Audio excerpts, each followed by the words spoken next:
Um, Thank you everyone for checking out another segment of Straight No Chaser, where I get to talk sports and culture, oftentimes for fans, with the fans. Now, there's a lot going on in our country, both on the national level and the local level.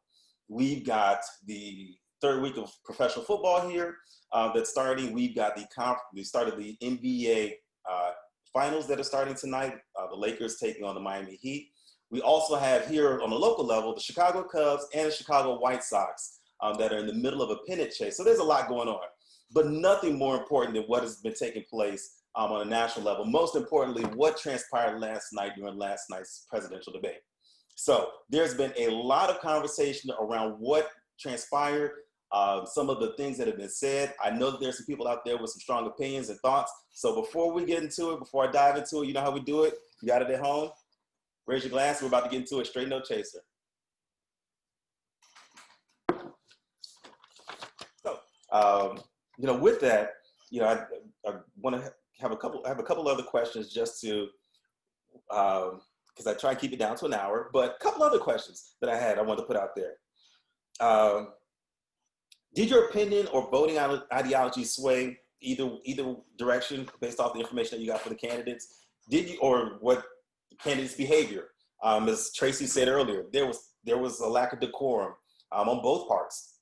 Some people, said that the president, our current president, his decorum was very off-putting. Some have said that the vice president, the challenger, has said that his decorum was off-putting. Did your vote, or did your opinion or ideology sway based off the decorum or based off anything that you saw last night? Me personally, if you dropped me here from the moon or from Mars and I had no idea who either candidate was, I couldn't tell you who was who. There was one that was a little bit more brash than the other, but if I had to make a life decision off of it and you dropped me here from Mars, I honestly couldn't tell you which was a better candidate. But did your ideology sway? Or was there anything persuasive? Was there anything behavior-wise or compassion-wise, empathetically, that helped move your opinion or your thoughts one way or the other? I don't think that and I ask this because there are many voters that are undecided. I don't think for those that are undecided, that are decided, that their opinion moved one way or the other.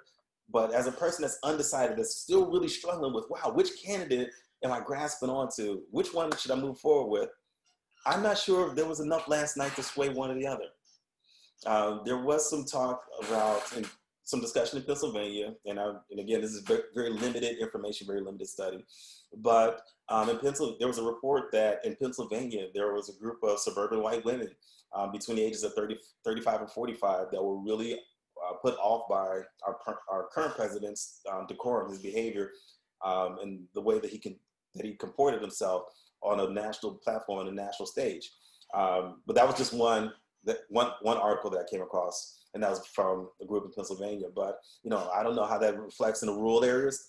I don't know how that reflects across the country. But those are some things to think about. That there is a segment of our country that has not made up their mind, believe it or not, and they wanted to use these debates as an opportunity to really gain information and gain an insight as to which is the best candidate for the country moving forward. And I don't know if either candidate was able to reach that group and really move them one way or the other decisively, definitively. So with that, I want to kind of segue into my next question or my next thought. And please feel free to chime on that. Jared, my man, Jared Payton, high school alum. We're definitely seeing a shift in this country on many levels. If you just vote along party lines, you're definitely a tool. I agree. I think you're starting to see people take a step back, and if nothing else, there's a morality and an ethics component starting to come into play as it relates to voters and their thoughts. Great point, Jared. So to Colby, the trigger for him was Proud Boys, stand back and stand by. Didn't like that statement at all. Proud Boys and Boogaloo Boys took those words as orders, 100%. That's why, and a great point to Colby, and I appreciate you and the feedback and the conversation that you've been able to chime into with this, because you've brought us some great points. And I think some of the points that you've been able to share are many points that are being felt, being shared, and being thought thought about by people across the country, not just yourself, not just people like me, but in general. That was something that when I first saw it, I literally had to take a step. I had to. I'm not taking a step back because I was laying in bed watching TV, but I had to like really kind of collect myself and say, did he just say what I thought he said? You know, and I had to rewind and say, wow, wait a minute. Yes, he did say what I thought he just said. You know, and it's, on the one hand, you're rolling out this platinum package for the African American community. You're denouncing Antifa, or denouncing the KKK, identifying them as terrorist organizations. But when pressed on white supremacy, you don't know what that is. You don't know who they are. And then you acknowledge the Proud Boys. You tell them to stand down and stand by. Here's the interpretation of stand down and stand by. Stand down means back up, back off of it. Stand by means, but be ready. So what are you really telling people? And I agree, that was a gaslighting dog whistle through a megaphone with speakers, surround sound, and 10-inch woofers to that group. And I don't know how many people followed some of the posts and tweets after that. That was their calling card. That, you know, first of all, the acknowledgement on a national scale, that just did wonders for their pride, that, hey, you know what, the president acknowledges what it is that we're doing. And then also to have that confirmation that, yeah, we're at your beck and call. You know, to me, that was unfathomable. That was more divisive than anything. I don't see how anything positive, how anything positive for our country moving forward could have come from that comment, that statement. However, if you look at dictators from our current time to previous dictators, whether it be Adolf Hitler, Mussolini, Stalin, there are little snippets that our current president, there are associations that you can make, correlations that you can make.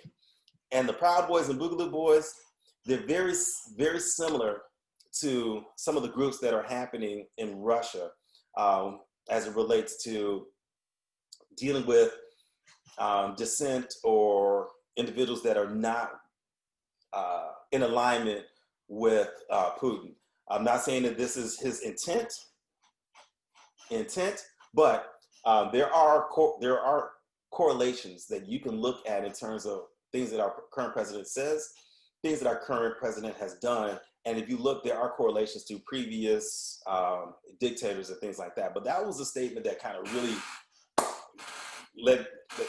made cause for pause, because I was just like, I can't believe he really said that. That was, and then now to hear people trying to explain it away, Senator Tim Scott is saying, you know, he misspoke. One of the sons, I can't remember if it was Eric Trump or Donald Trump Jr. that said, hey, you know, that's not, you know, our dad was misunderstood. You know, now the spin control starts to take place. And when I hear and I see that, it's just like, are you kidding me? It's like they're trying to tell you, are you gonna believe us or your lying ears? Well, you know what? I'm gonna believe my lying ears because I know what I heard. You know, but all that to say, I agree, Jacoby. That was a huge turning point, and I think for some that may have been a turning point for some of those undecided voters to say, well, you know what? That's not something that I'm in alignment with or I want to support. You know, from that standpoint of the moral and ethical component kicking in and taking place, not precedent, but taking priority over their party lines. You know, hopefully for some that may have swayed them in that direction. So.